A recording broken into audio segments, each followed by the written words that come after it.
All right, the brand new Moto G5 Plus. This is the new flagship phone in the cheap world of smartphones from the guys at Lenovo Moto. This is going to be an honest look here at this brand new 5.2-inch phone from Moto Lenovo. So stand by for a fanboy free look at the G5 Plus. All right, so jumping right in, you'll notice that this is a very sleek, slim, trim, sexy phone. I mean, this compares to, I would say, my Pixel, which is actually what's doing the recording right now. In terms of its construction, its feel, its body design, I really, really, really like this phone. I think it's a little bit big for me at 5.2 inches. The display is about as big as I want to get for one-handed use. The bezels are a little bit large on the top and bottom. 5.2 for me isn't too overwhelmingly large, but I do prefer a 5-inch or smaller screen. 4.7 to 5 is my sweet spot. 5.2 I can deal with, but it's definitely a little bit too large for one-handed use. Also talking about the design, it just feels clean. I've never seen a budget phone feel so clean before. Maybe some of the phones from Huawei can feel similarly clean, but the lines on this phone are just really, really nice. They're really, really sharp. I would almost hate to cover it up with a case just because of the subtle details like that etched Motorola logo in the back, the nicely centered round camera. Just the way that the phone's screen just kind of meets the edges here. It's just very, very sharp. I really, really like the design and the build of the Moto G5 Plus. Along with the 5.2-inch display, this phone is water resistant, which is really, really great. Nice feature to have.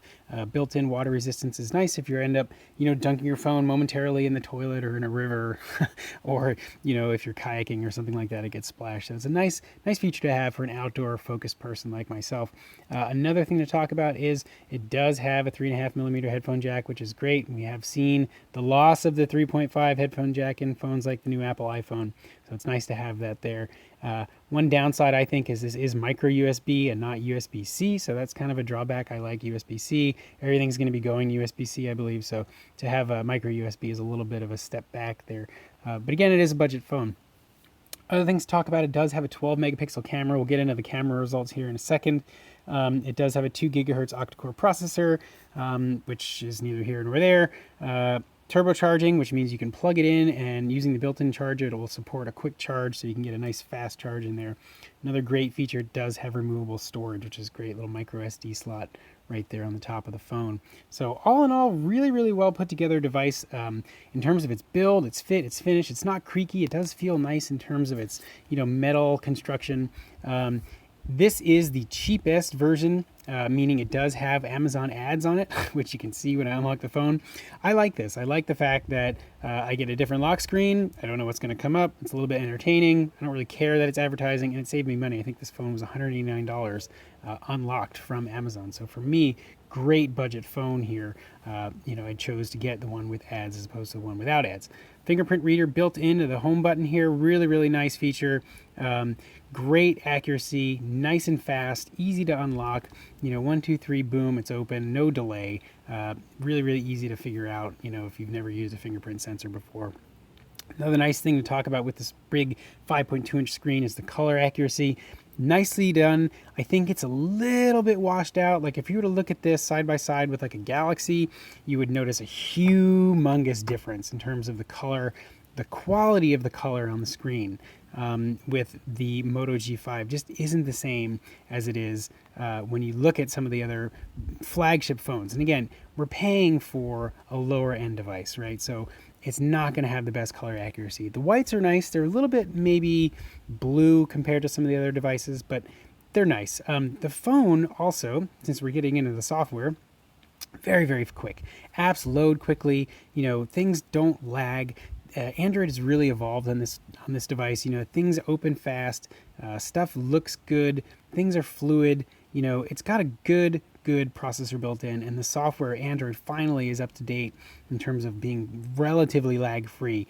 especially since Motorola has a very, very light skin on its device. I mean, this is almost stock Android that you're getting at a very, very heavily discounted price. They do have some Motorola features in here, but some of this stuff is pretty useful. Like, you can actually do things like send automatic replies. You can, like it says, you can twist the camera to twist the phone to open the camera. You can use the Moto notifications on the lock screen. So it's got a lot of cool little features that you can add on to stock Android that aren't as overwhelming as, say, the Samsung TouchWiz OS.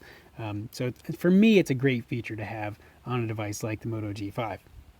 Battery life is great. I've had this thing on basically all day. It doesn't have a SIM card in it, but I've been using it on Wi-Fi here and there, and we're still at 86%. So battery life is really, really great. 3,000 milliamp hour battery in there. It'll last you easily 2 days on this phone, especially coupled with that turbocharging feature is really, really nice to have. Nice quick charge. Phone lasts all day, then some. Really, really great asset to the device.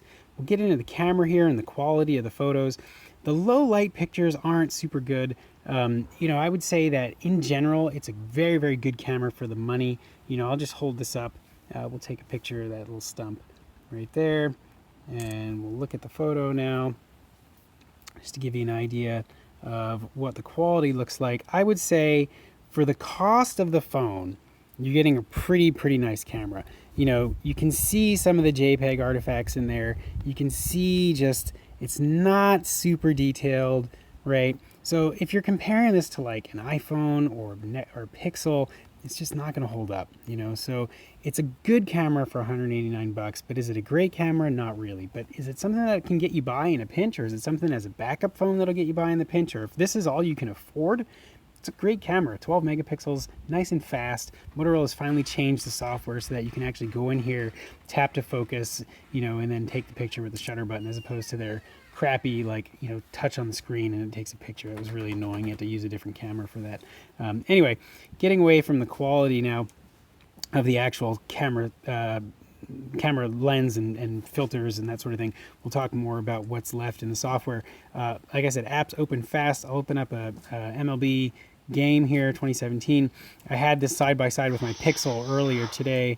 Pixel did load it a little bit faster, but in general, this phone didn't have that much of a delay. This is a really heavy, big piece of software here, and so you can see how long it's going to take to actually load this. It's probably pulling some data off the internet as well. But the point of this is that even though it's a low-end phone, still really, really fast in my opinion in terms of its app loading, multitasking features, and being able to play your games. Let's see if we can get past 100 here in a relatively quick manner. There we go. So where does that leave us with this Moto G5 in terms of my opinion and how I would use this phone? Well, I really, really like it. But for me, because I have the ability and I'm afforded the luxury of being able to pay more money for a different device, a more premium device, I choose to carry one that has a little bit better camera. And so for me, it's going to be either an iPhone 7 or a Pixel by Google. But if for some reason the Pixel or the iPhone weren't available, or they were just simply out of my price range, I honestly wouldn't hesitate to buy this phone. I love the waterproofing. I love the integrated Moto features like twist to open the camera. You can see just how fast that is, right? I love the sort of fit, finish, and feel of this phone, and I really love the price tag at $189. That coupled with the 3,000 milliamp hour battery, 2 days of charge, headphone jack, really makes a really solid device here. A really great package for $189. Also coupled with the fact that it's unlocked. Use it on any carrier, pop the SIM card out, put the SIM card back in, boom, you're done.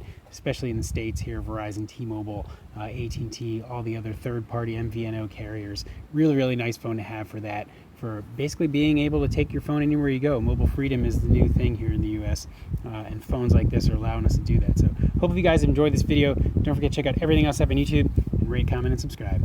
Thanks.